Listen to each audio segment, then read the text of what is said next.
Good afternoon, everyone. I'm Brian Orshevix, Vice President of Client Engagement here at Metrus Group, and I'd like to personally welcome all of you to our second webinar in our Employee Experience series called Developing an Employee Survey Program Focused on and Aligned to the Employee Experience. It's my pleasure this afternoon to introduce our presenter, my good friend and esteemed colleague, Doug Klein. Doug is a well-known industry thought leader in the field of employee engagement, talent analytics, and conflict resolution. Prior to joining Metrus, Doug was Chief Leadership Advisor at Sirota Survey Intelligence and is also co-author of The Enthusiastic Employee. We're going to begin our program right now. I'm going to turn it over to you, Doug, and I ask all attendees to please save your questions till the very end of the program, and then you can submit them easily via the questions tab located toward the bottom on the GoToMeeting control panel. With that said, Doug, take it away.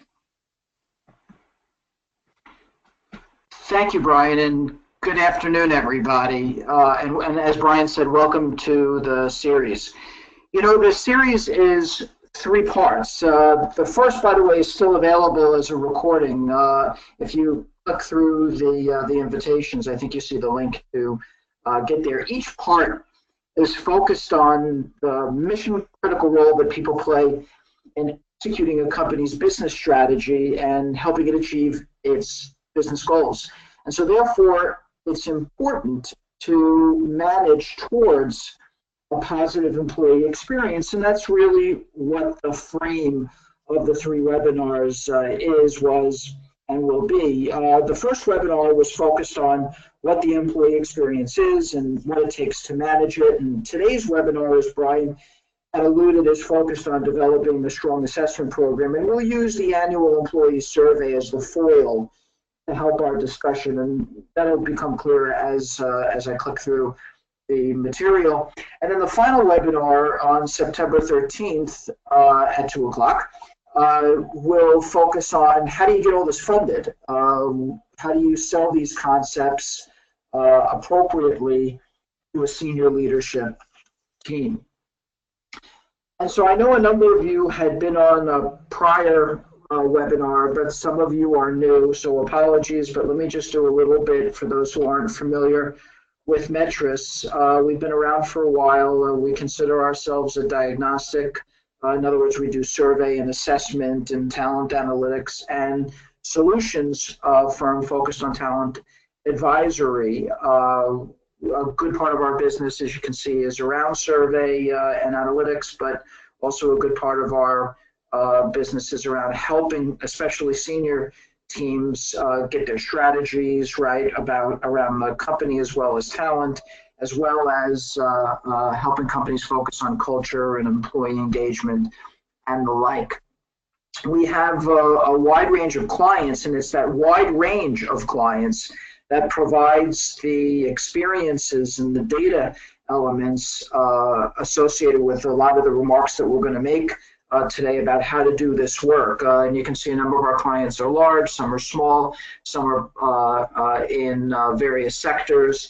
And one recently, Jack in the Box, just won a very prestigious award, Human Resource Management Award, based on their approach to measurement and talent analytics and a focus on the employee experience. So let's get into it. This is by way of recall, because this was from the last webinar. We talked about what is the employee experience, how is it defined, and where we came out was it was those experiences that employees have day to day is filtered through a number of drivers. And we talked about not only what does it take to manage through the employee experience, but why we should care. And if we had time, I would show you more charts that show how a positive employee experience was related to a number of key business outcomes that we had discussed during the first webinar. But we also focused on the components necessary to effectively manage it. We spent time talking about the alignment that's needed, alignment between the words and the actions and the culture and the branding and the experiences that people have day to day. We also talked about measurement and action, which is what our focus is going to be today. And then we also talked about the need for a call to action, especially at the C-suite level, which is the topic of the third webinar. And so just to overkill it, what we're going to focus on today is the measurement piece and the action piece. In the introductory materials, we had mentioned that we would also talk about analytics and visuals. There's just not enough time. We'll move that to the third webinar, so please come to the third webinar, and we'll focus on measurement today, which is both the what we should measure, but also the how. And then we'll focus on action, which is how do we create a program that increases the likelihood that management is going to actually do something with the information that they receive through the process.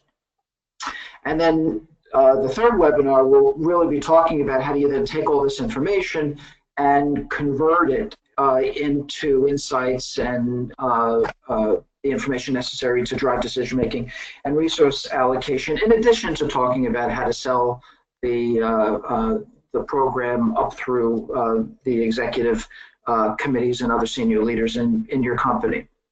So let's get in it. When you think about what to measure, you know, there's a lot to think about in terms of surrounding the employee experience. And while not all companies do all these things, many companies do many of these things. And I'm sure people on the phone have experience in a number of these different areas. And so when you start talking about the measurement and principles and policies and practices around good measurement, you should have to pick a place to start. And as I think about it, I think the best foil for us around that kind of question is to focus on what I still consider the most important, what I still believe is, and know, I don't just believe it, I know it, is still the most prevalent assessment program in organizations, and that's the employee engagement or employee culture or the annual company-wide survey. That goes by a number of different names, but we all know what we're talking about, that large, broad-based census survey that many companies who are in this space doing this kind of work start with. And that will be where our sort of thought lies. And of course, one could spend time talking about hiring surveys or new recruiter surveys or training surveys or onboarding surveys, and they'll draw from this. But this webinar will focus on the effective conduct of this sort of annual event. I think it'll become clear as we go through. Perhaps the question to start with is, why should we even do this? Why should we even survey employees? And what I often tell people is it's really not important to survey employees if you hold certain beliefs. So, for example, if you believe that employees are simply another expense to be controlled, if in fact business cuts back 10%, will cut employees 10%, that we really don't see employees as an investment in the future of the firm, but just simply another, cost center that we have to get under control, then survey really isn't something that you're likely to be that attracted to. The same thing, as you think about the culture of the company. If the culture of the company is very reactive, sort of always in firefighting mode, they're likely not going to be in that mindset to be proactive in measurement and getting ahead of things, which the survey certainly enables one to do. And then perhaps the last, of course, is what the leadership's team belief is around, what it takes to execute the business strategy, and the role that people play in that. And so, oftentimes when I go into companies and where they're asking the question, why should I do this?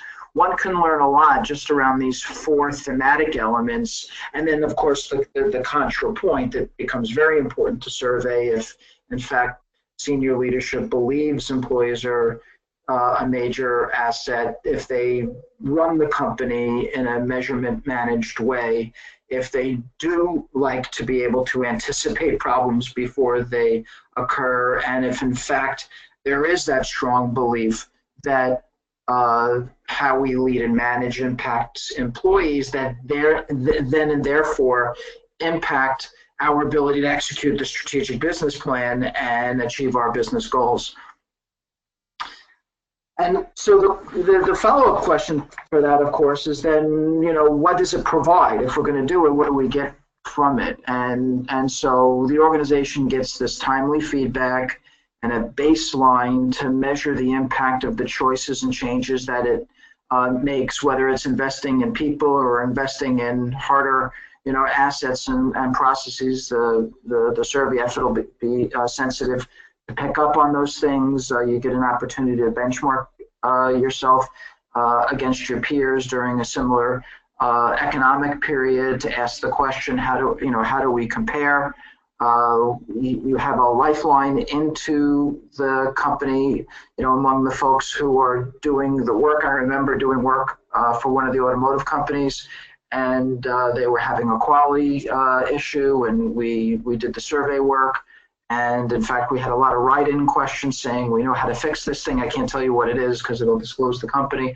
But it came through clear as day. And I remember we were at an offsite and we flew in by helicopter.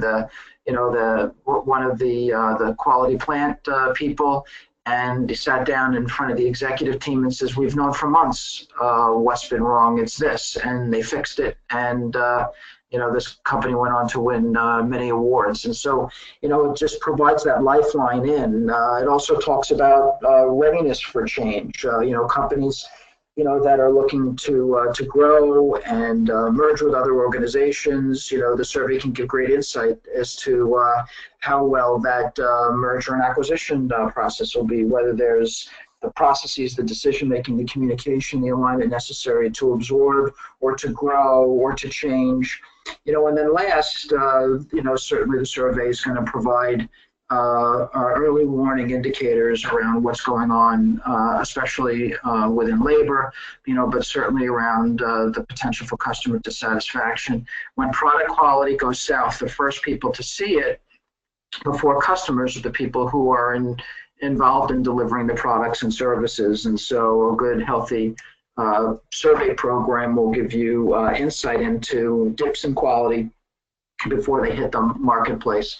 And so in the end, when one talks about, what you get from a survey, it's really about trust. And as we all know, trust has a number of components to it, right? It has confidence and credibility, or respect and a loyalty, and a character element associated with this. And a strong survey program will touch on all of those things. Confidence in terms of, believing that in fact their employee concerns will be addressed, or if we talk about character, it's really an opportunity for management to do that which they espouse is important in the organization, or that which they said they were going to do. I remember during the 08-09 recession, doing work for a number of different companies, and they maintained their survey program, and through that they were able to gain a lot of trust in the minds of the workforce. I remember I was doing some work for Barron's, and there was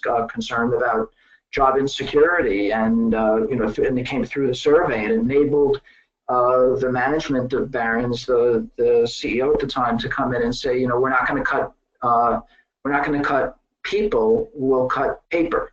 And they were able to limit, the number of stock listings to just the most important ones, and they were able to save about 300 jobs. And that all came from the idea that there was this lifeline, this two-way unfiltered communication going on between them and the workforce. So in the end, one of the major elements that comes through trust is this two-way element, and any research that I've ever done has shown that one of the most important precursors for long-term business success is that two-way trust component, which the survey really helps to drive. And so, if we've established that the survey is important to do, then really the question becomes which elements should we really be measuring and why. During the first webinar, when we established what the employee experience was, these as filtered through these key drivers that we see around the center here, the other thing that we discussed was how the invisible architecture of the organization, its values and its culture, really animates those drivers. What does it mean to look at career growth, or the reward and recognition that takes place, or performance management, without it being enlivened by the values and the culture as espoused by its leaders and managers on a day-to-day basis.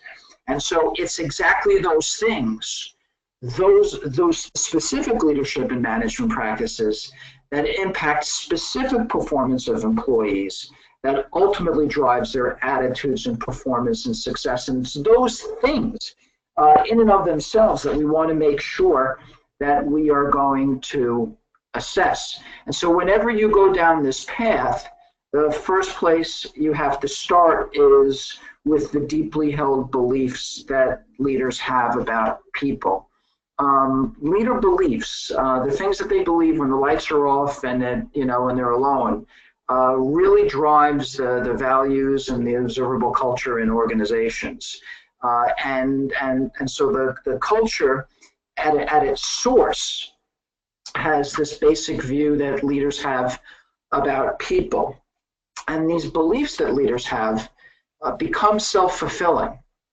And so, for example, some leaders think about, they're sort of very paternalistic, and they think about employees as children. And the more you think about them in that way, there's a lot of care, but then there's a lot of dependency and, a lot of control, and it doesn't create the most healthy dynamic. And we saw that, going back in the 70s, and even companies today where there's a high care but high control. And there's other organizations, other leaders that really feel that, it's really a zero-sum game between them and the employees. For the company to win, the employees have to lose, and vice versa.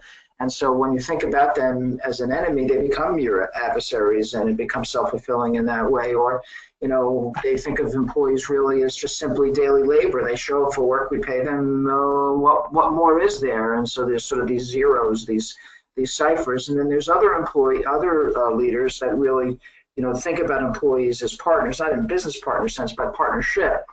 And that they become allies in the venture, mutual obligations grounded in performance with shared rewards. And so these different belief systems play out in culture. And so my research has certainly shown that there are at least 4 major cultures. And the point here isn't, well, Doug, is it these 4? Isn't there a 5th? Or what about? That's not the point. The point is that part of what you need to do is understand whatever the culture is. Now, I happen to think that these 4 describe a lot. They talk about the view of employees. They talk about what the coin of the realm is. So, for example, in a partnership, the coin of the realm is performance, best idea wins. In a paternalistic environment where there's a lot of caring, but there's also a lot of control, the coin of the realm is loyalty. Almost the loyalty, like we say, like a parent to a child. Or in a transactional environment, the coin of the realm is really about money and wherever you get there first. And then in the adversarial environment, it's really about power plays. And you can see the distribution of companies. Now, oftentimes you'll find these mixed within one company. You can have one business unit that operates one way and another way. But when you look at the profile of organizations, oftentimes they're most often in that paternalistic environment, and they lead to certain kinds of reactions on the part of the customer. So you have a partnership organization, customers are much more likely to be loyal, whereas, has anybody ever walked into a retailer where the cashiers and the folks who are on the floor, you could tell You know, they really were sort of just there as ticks on the balance sheet. You know, their indifference bleeds over to your indifference, but then you can walk into other retailers where it's very much not that case, and you feel very, very differently. And so, you know, you want a survey instrument that's going to be able to be sensitive to this, because in fact, this is a key driver of what the employee experience is like. Except knowing culture isn't enough. These values and cultural descriptors, what they do is they represent profiles of responses that's often derived from, let's say, a broader framework or philosophy around management or employee engagement. Now, here's one example. There are many examples. This is what we utilize here at Metrus, where we're very cognizant when we're putting a survey instrument together around elements about senior leadership and the organization itself and local management, and then the elements that drive engagement. And even when you get to engagement, just surveying about engagement isn't enough. You know, you can think about situations where you have two units, both have a reasonably strong level of engagement, but their outcomes are very different. And that might be because while one unit is engaged, one may be struggling with having the tools that they need to get the work done, whereas the other one may have the tools, but they're not sure where they're going. And so issues of alignment and capabilities and engagement, you know, really pervade. And so you even have to go a little bit further and utilize a framework when you're putting your survey together that allows for easily communicated diagnosis and action. And in this example, and again, it's not important for the purpose of this webinar to go through all of this, but the point to be made that when you're thinking about the what you should measure, that it ultimately leads to a variety of profiles that are easily understood and speak to direction for action. So in this instance, this is the data from one particular company. You can see the number of groups where the scores were strong across the dimensions that I just mentioned, and the number of groups, let's say, as you work your way to the bottom, that were weak across that. And there's a action implication associated with each that's easily understood throughout the organization in terms of the kinds of things that they might be looking for in terms of what to do. Now, again, all this is great, but it doesn't answer the so what question, you know, which is just a reminder to us as to what the governing principles need to be on what to ask. The achievement of key business outcomes, and this is data from one of our clients, you know, a retailer with many locations that we were able to look at, and you could see whether you were looking at sales or profit, that those organizations, those units, those locations within the company that were presenting a more positive employee experience, in fact, sales were stronger and profits were stronger, and even after controlling for a number of other elements that one would control for in terms of geography and region and things of that ilk. You know, so in sum, when we're talking about what to measure, it sort of breaks down into 5 basic areas. You want to make sure you're picking up on culture and values, because those are the things that animate the drivers of the employee experience. You want to pick up on the attitudes and perceptions of leadership, because in fact it's those beliefs and how those beliefs play out that employees pick up on and drives those perceptions of and experiences around what the culture is and what the values are in practice. You know, then, you know, what am I bumping into every day in terms of organizational attributes? You know, how are things get done? How are decisions made? You know, how's performance management handled? How are communications handled? You know, a number of things that just simply describe what it's like to try to get work done, both at the organizational level and then more locally in terms of the relationship that I have with my boss and my unit, and my team, and my job. And then at the end of the day, you know, to be asking these very, very basic but critical questions around, you know, do I know what's expected of me? Am I able to get my work done? And of course, engagement. And then the answer to the big why is why these items, because these are the items that have been shown to impact a number of key business metrics. And we'll show some of this data, throughout the third webinar. And so that kind of gets at the what we should measure. Now, again, if you harken back to one of the earlier charts, there's onboarding research and exit research and lots in between, and 360 and leadership effectiveness surveys. We just don't have the time to go through this.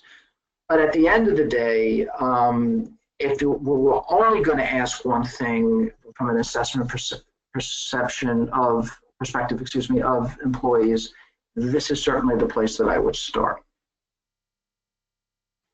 Which then leads us to the next bit on an effective program, which is what does the process look like? What does the program look like? Now that I understand the content, tell me more about how I execute this program.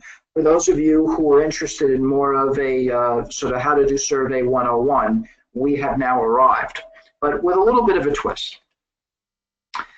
So when I think about doing surveys, it's really a three-legged stool, and the first two certainly don't guarantee the third. There's a technical component around asking good questions. That's what we just did, doing good analysis, presenting the reports to the organization in a way that they understand, having the technical tools that's really all the rage out there now available. There's an administrative component around, is it planned right? How's the survey process, the timelines and so forth, how's administration being done? These first two things are well done in 2017. It's rare that we bump into, there are always mistakes and exceptions, but these two are often done. Where the game is now is really around utilization. And the only way you get utilization is if you really have three things: that the survey data, information, and analysis is perceived as related to the business, that it, at the end of the day, that it provides that direction for action and that actions are taken. And to be honest, it's a very mixed record there. At the end of the day, you want a program that management will not feel defensive about, that somehow they're engaged in a gotcha exercise, like here's your report and here's where you screwed up, as opposed to, creating a process that creates management information that management wants to use. And that is really a driving element to an effective survey program, that you're engaged in all the behaviors necessary to ensure that we're creating a process that results in management wanting to engage the data as opposed to resisting or defending against it.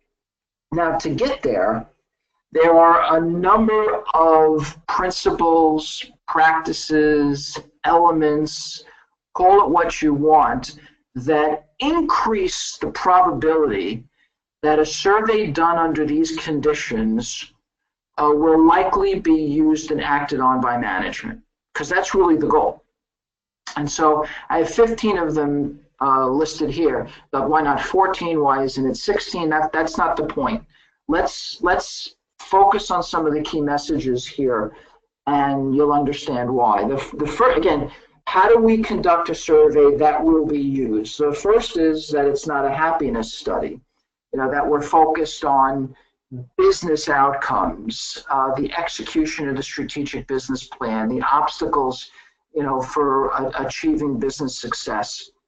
When that's the language and those are the words, management is much more likely to buy in than to simply say we're doing an engagement study because we want to know how happy or unhappy the workforce is, as if somehow that's important. That the results of this effort is going to be integrated with the business strategy. That, in other words, that this information that's coming out isn't something that we're doing parallel to our jobs. It, in effect, is informing how we get our jobs done, and that there's an accountability built into the process for management to take action on the data. That it's tailored, and that tailoring comes from the input from line management. That it's comparative, that we're trying not only to understand where we are, but where the opportunities for improvement are, either internally looking at parts of the business that are doing it better, or externally within our industry sector, where there are examples of companies that are doing a better job at speed of decision making, or training their people, or pick your poison, rewarding and recognizing. Then there's a whole bit here around the clarity of the output, that what comes back to management is not a data dump. And I know everybody on the phone is going, yeah, except everybody still does it. They hand out these reports, that talk about the percent responding favorably, as if that means something to somebody who doesn't spend their life looking at survey data. And so the data needs to be analyzed, it needs to be prioritized, it needs to be put in a format that people understand, that's not overly complex. Just because the technology enables fancy graphics, it doesn't mean we need to use them. I once got up in front of an executive team with a crayon and a flip chart and did a whole senior management presentation because I had the deck was sitting in the hold of a plane. And you can be very effective that way. It's really not about the visual tech, although the visual tech can also make it much easier. Be process oriented, that there's training involved, that nobody who receives data and is expected to meet with their people, discuss the information, and develop an action plan isn't trained on how to do that in some way. That there's expectations that actions are going to be taken at all levels of the organization. And then it's not an audit, it's not a gotcha. Many organizations, although not as many today, unfortunately, used to operate under the idea of a bottom-up approach, where the first person to see the data for my unit was me. And then I was given an opportunity, maybe that's 3 weeks, to meet with my people, discuss the information, get a handle on it before my boss had an opportunity to see my data. Because when it happens the other way, everybody well-meaning, your boss knocks on your door and says, I just got the survey results back, I see your results, you're the lowest in our team, why is that? An innocent question, but it's very off-putting when I haven't even had a chance to meet with my people yet. And so there's a way to do this that that encourages problem solving versus blame placing. Big data analytics, talent analytics, we can talk about this in the third webinar, where we show how you can take all this data related to key business outcomes and develop really important insights and direction for action, especially around decision making. And then the last two is around treating business units as clients. You have a large organization with a number of different business units.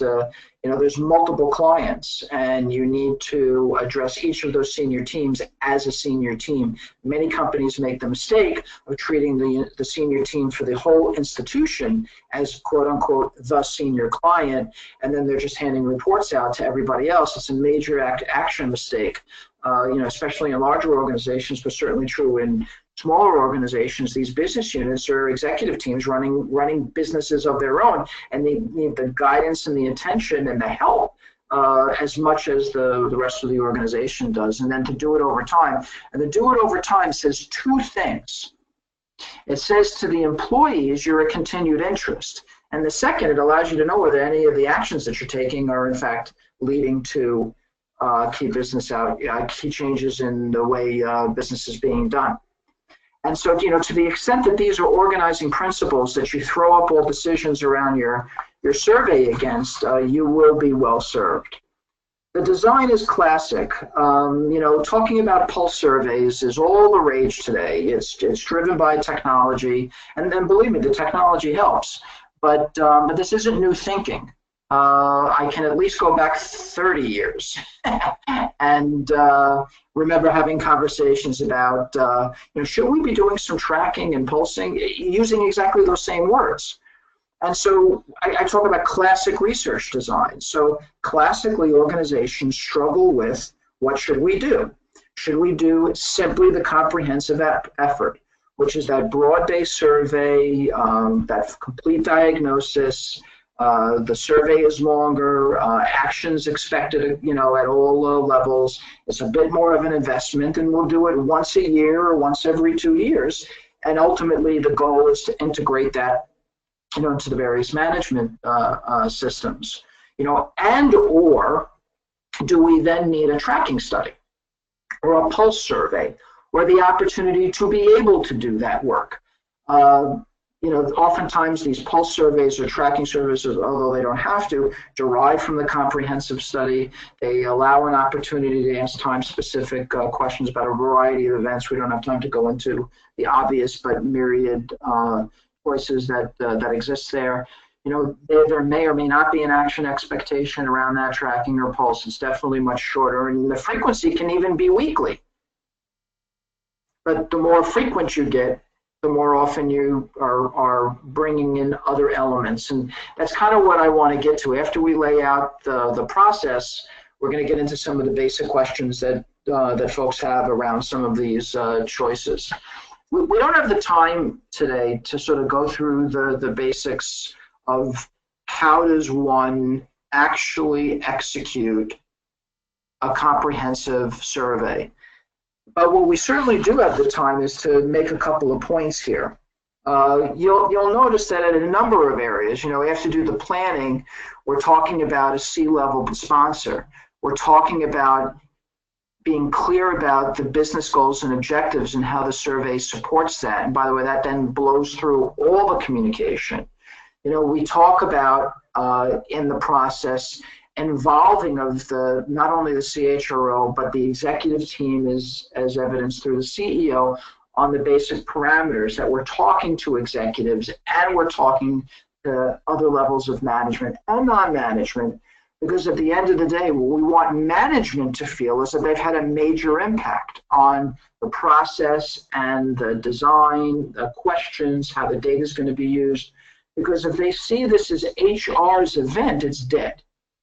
If they see this as a tool for them, built for them around their needs, then you're talking about a very powerful process. And so we're spending a lot of time in those early, first and second months, making sure that the executive team and management has a heavy thumb on that scale. Then you're designing the survey gets approved by the executive team, we start to communicate, we're about into the third month, you do administration, 2 weeks plus an extra week covers 90% of the administrations that I've ever done, even globally. We're going to process the data, we're going to analyze it, and then we're back to management. We start with the executive team.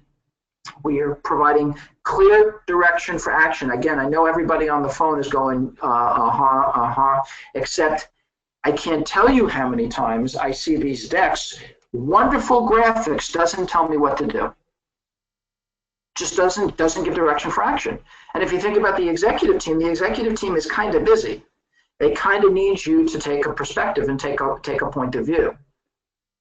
And so during that first feedback session, you want to engage the executive team in terms of what needs to be done globally, the themes that are coming up locally. Then you want to get the data in the hands of managers. They need to be trained so that they can meet with their people, discuss the information, develop an action plan, and that action plan is tracked. In other words, as a consequence for receiving data and not meeting with your people, discussing the information and developing an effective action plan that you implement. In other words, the organization didn't make this investment as a development process. The organization made this investment to affect change in the organization, and you're in management and you're expected to act. It's important to track, and certainly technology can help. When we talk about the tracking surveys, setting them up sometimes is not as easy. There's a lot of one-time elements, but only one time about planning and why we're doing this and getting approvals and so forth.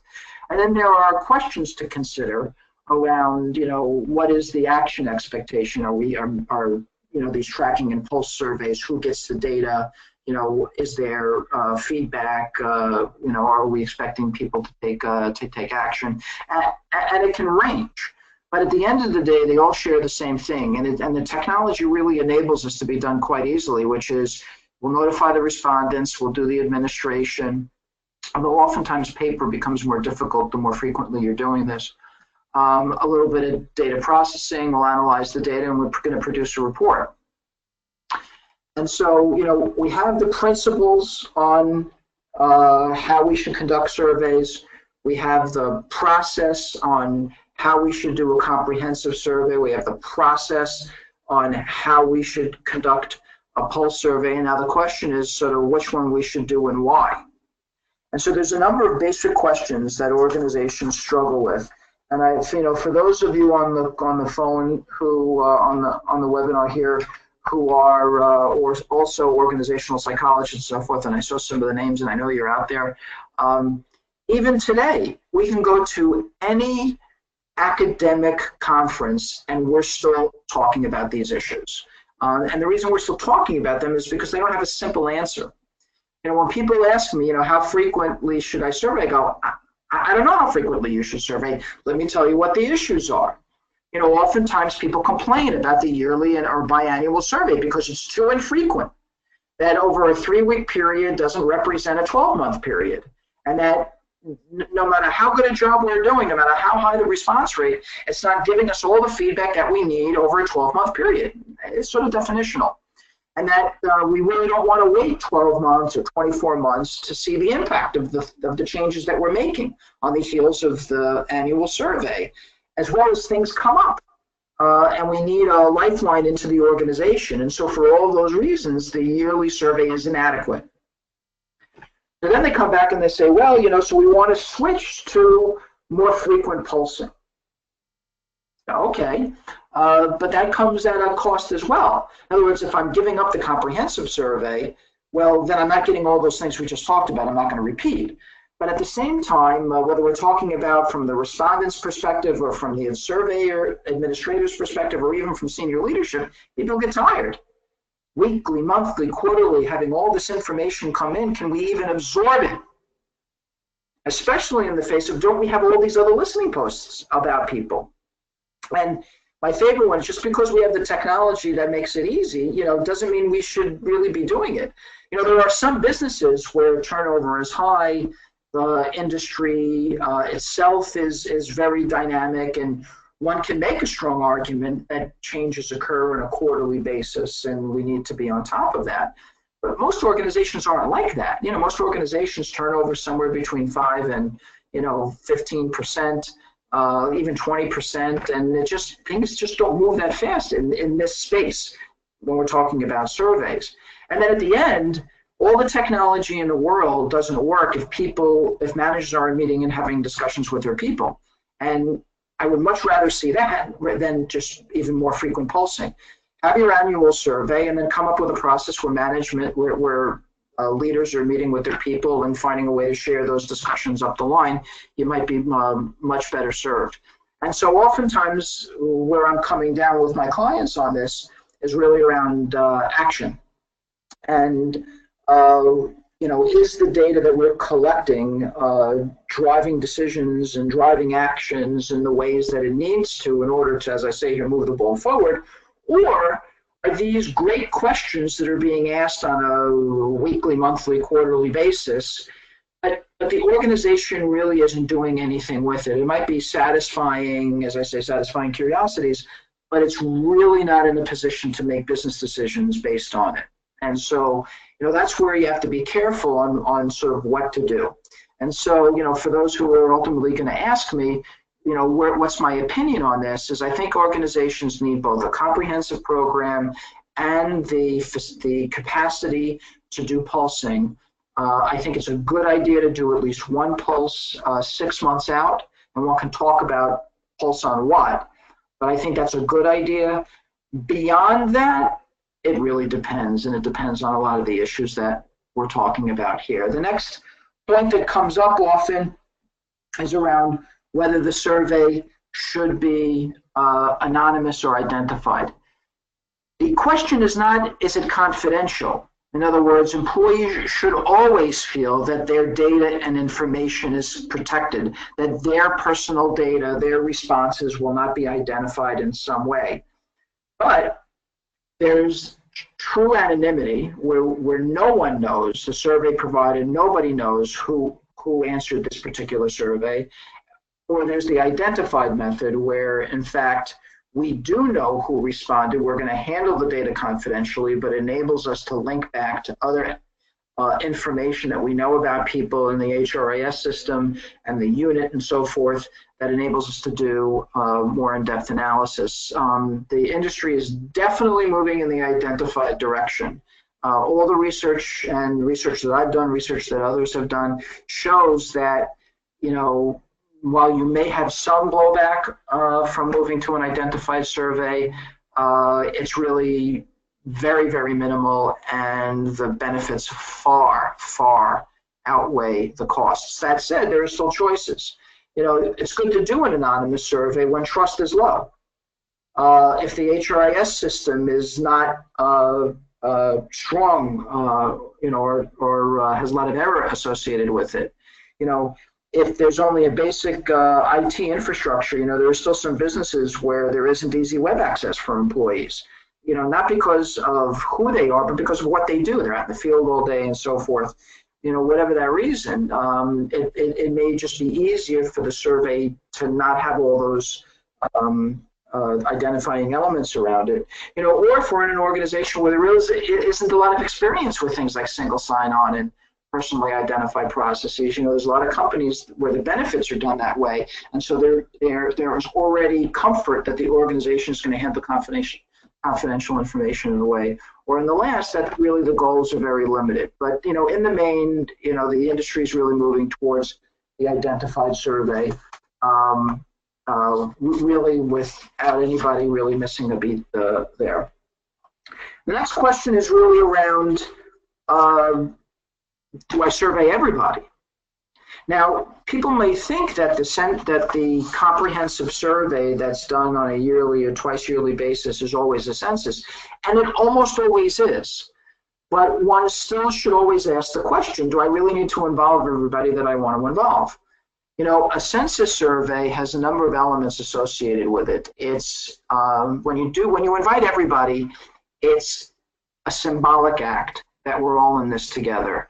It recognizes the interdependencies between units and people and businesses, and it's the only way to get quick, as I say, pervasive change throughout an organization based on the survey, as if we create the opportunity for every manager of every unit of a certain size to be able to take local actions on the things that make it easier or difficult for people to get their work done. As opposed to, and we talked about this already, the reasons why people do tracking studies, which is, a timely event, a changing condition, to see the impact of something. The reasons can be very, very different here. We don't have time to go around the circle, but a lot of times, if you're talking about a small population or a low response rate, you're going to have to ask everybody anyhow, as opposed to having a large population where you could, and a reasonable response rate, you could get away with a sample if you wanted to do it. Or if there's a lot of data cuts that you want, you almost always end up having to survey everybody. So again, the question around census or sample again always often comes back to, what are you trying to accomplish? But then there are also very practical concerns that you need to be guided through. And so it's not as simple as, well, we'll take 50 people from every group, because sampling is more complex than that. It's not like rocket science, but one has to know what they're doing. It's not as simple as, we'll just take 50 from every group, and that should be okay. And so finally, the last question is around the survey questions themselves. What's the right number of questions, and how do you order them? And it's been my experience. Well, I'll give you an example. I was doing work for the Naval Academy, and I remember we brought our survey to Admiral Lawson, who was only the commander of the Pacific Fleet during World War II, and we had done everything that I've told you about in the webinar. We came back to review the questionnaire. The questionnaire was long. We had about 175 questions that we were coming back with, and we wanted to cut it down to under 100. When we were done, the survey was over 200. And I remember saying to the Admiral, I'm concerned that they may not fill it out. And he looked at me and he smiled and he said, they'll fill it out. And in fact, we got almost 100% response rate. Now, I was very sarcastic about that. And I was like, well, of course, because you're going to tell them to fill it out. But that's not what the Admiral meant. When we did focus groups after the fact, I asked them, said, the survey was long, but you probably felt pressure to fill it out. And they said, no, we didn't feel pressure to fill it out. It was of extreme importance to us. We trusted the process. We knew that this was an opportunity for us to say what needed to be said and that we wouldn't be harmed by it. And we knew management was interested in taking action. And so those three conditions were present. They said, we would have filled out now. And then they actually said to me, you said, Doug, it really was long. We wish it didn't have to be long, but that's different than would they fill it out and did they feel badly about doing it. And so after you fulfill those conditions and you write good questions that everybody knows how to answer and they feel like, action will be taken, you can really go, you should be asking the questions that need to be asked as opposed to being concerned about, is it too long? Now, there are arguments where you do want to be concerned about how long the survey is. For example, if you're taking people off the line and you're paying them, there's a real dollar cost to that. So I'm not saying one has to be, sort of oblivious to those considerations. I'm just saying that concern that the survey is too long because it's too long isn't really a valid concern if these other conditions are being met. I'm going to skip over the how do you order the questions, get to the end, do a little summary, talk about action, answer some questions, and we'll talk about next steps. So in sum, when we're talking about how do you measure, there are principles, there are processes, there are procedures, there are decisions that need to be made, and the goal here on why you're choosing one over the other is really around increasing the probability that management is going to act on the data. And as I think is becoming through, at least in my mind, there's a right way and a wrong way, and lots of people pick the wrong way when in fact there is a right way to do this. And so in the end, we really want to create the conditions where action is taken. And so we have a number of thoughts that we've put into a model to try to express that. We'll spend a few pages going through that, and we'll finish up. So it really begins before the survey ever starts, which is engaging leadership in discussion around the importance of managing the employee experience, the importance of investing in people, the role that people play in helping get the work done. And that's by, bringing in outside speakers and having events, meeting one-on-one, coaching, sitting with the whole team, talking through these issues, softening the beachhead, if in fact it needs to be softened, so that when it becomes time to do assessment and make that big dollar investment in people, and it doesn't, in this case, it's not just simply around survey, it can be really around anything, that they understand what the bigger picture is there. But then when we talk about survey, that we pick up on a number of the themes that we've already discussed here. Why are we doing the survey? That's the what. It's in service of business goals. I'm not going to read everything. And then how are we doing this? Well, there's both interview and hard metrics. We're going to think about this. We're going to present the data back to you in a business case model with linking to business outcomes. This is the third webinar. And I really hope you enjoy, you join me for that, because it really ties all of it together. And that when the data comes back, we're really having sessions with that executive team focused on getting at the root cause and the actions that need to be taken in the face of feedback around values and culture and practice. But when you get to this place, and even when you have their interest and the chosen path, there's still this bridge that has to be crossed. And companies really fall out into sort of three major buckets. Doug, why not four? That's not the point. The point is companies really fall out into a distribution. Some of them are bleeding. Others are doing very well.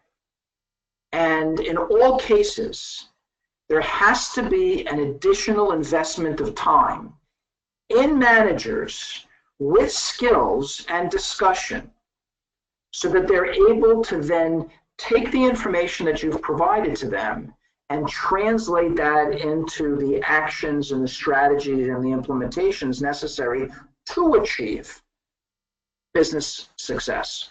And so there's a range here. And so the companies that are really struggling, you have to spend a lot of time just teaching them on how to respond to survey data, meet with their people, discuss the information, develop the action plan, build in the technology to build in accountability, really very basic stuff.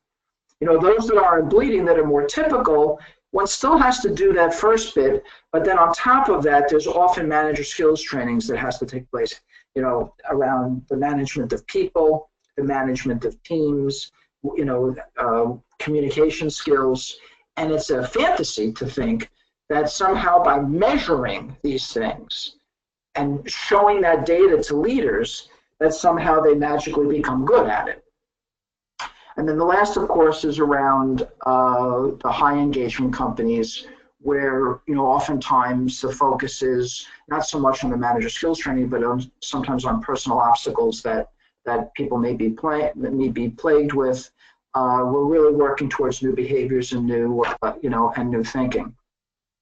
So just very, very quickly, by way of summary, we talked about content, we talked about process, we talked about the conditions necessary to design an effective program and why you're doing it around trust and gaining insight. Then it's part of a broader measurement managed approach to leadership.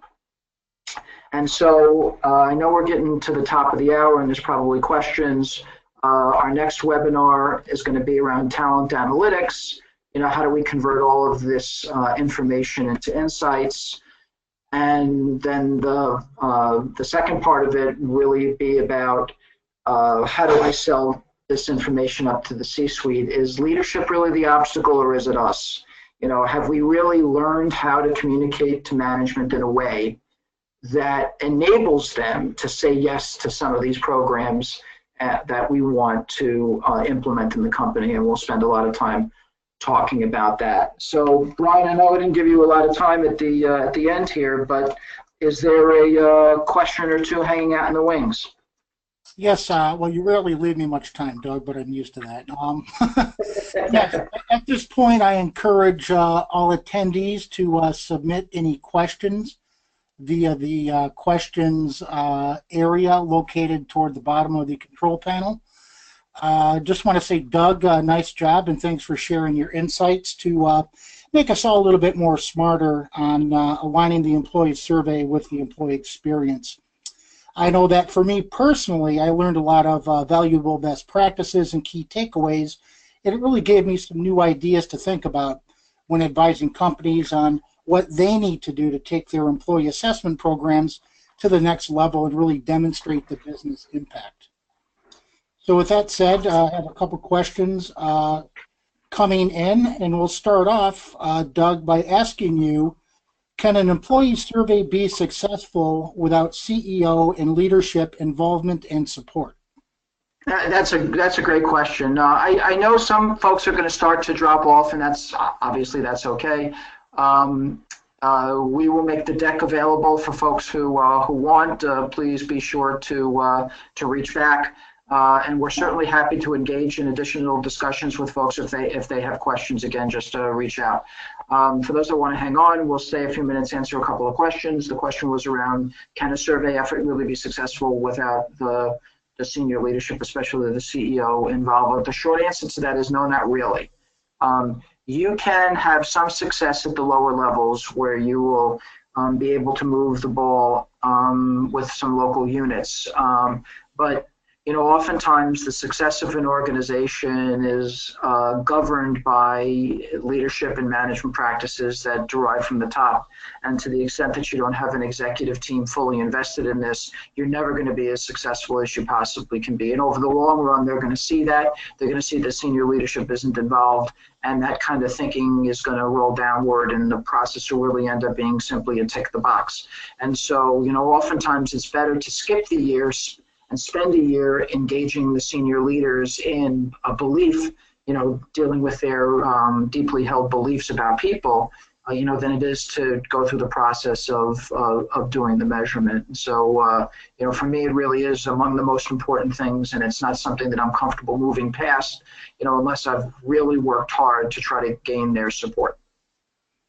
Great, thanks. And we have a couple other questions, but I'll best sum it up into one more general one for the group to keep things brief. How do you link survey data to key business metrics and key business outcomes? And it sounds like, that's almost like a preview of webinar number 3 about selling it in and demonstrating ROI and impact. Brian, believe it or not, my volume cut out. Just ask the question one more time. I heard the second part, but not the first. It's how do you link survey data with key business metrics and outcomes? Got it. So that's a big question, and it's an important question. It's the ROI question. It's the why I should do this question. It's the how, why should I invest in this? And so there's definitely a process, and that becomes part of very much front and center in the discussion we're going to have for the second webinar around talent analytics and how do you engage in that. There's a process to it. There's a manner and a way to do this. There are some techniques. Some of it involves research design. Other of it involves analytics. Some of it involves politics, organizational politics. But it's a knowable thing. It's not a black box. And we are going to address that front and center in the final webinar about how to do that kind of linkage work. So, rather than answer it here, let me do a better job and say either reach out to us after the call or please join us in September for the last webinar. Excellent. Well, in closing, thanks again, Doug. Great job this afternoon, and I want to thank all of the attendees for joining us. We look forward to seeing you again at our third and final webinar in our Employee Experience series that's happening on September 13th. The name of that program is Selling Culture, Engagement, and the Employee Experience to Senior Leadership. And Doug is going to be providing you with some useful steps and best practices to really help build a compelling business case to secure funding for valuable culture and engagement initiatives. So with that said, if there's any further questions, don't hesitate to reach out to us directly. And thanks again for joining us this afternoon. The program is complete.